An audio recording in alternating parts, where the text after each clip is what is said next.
Of a home invasion, robbery, and beating of an elderly Daphne man we first told you about 2 weeks ago. That's right. 79-year-old Robert Huber still recovering after this violent attack inside his home. It happened back in February on the 25th.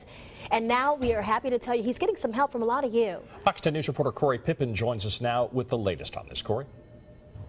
Somebody knocked on the door.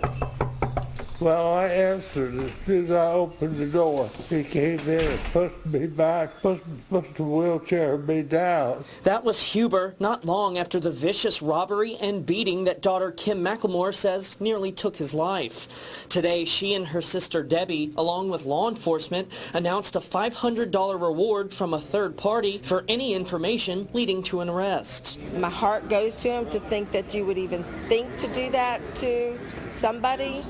Of course, this is my dad, you know. I would just hope that they could get some help.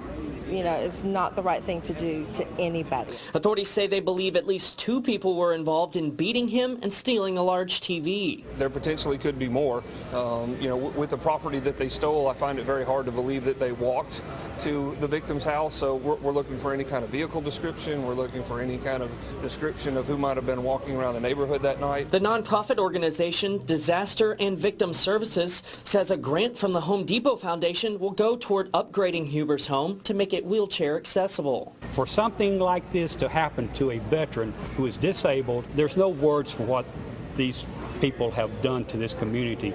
And this is something that doesn't happen on the Eastern Shore.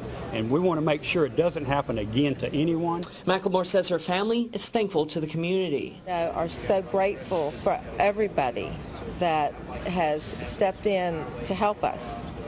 And for what they're giving us. We didn't expect that. And it's just, you know, made our heart just melt.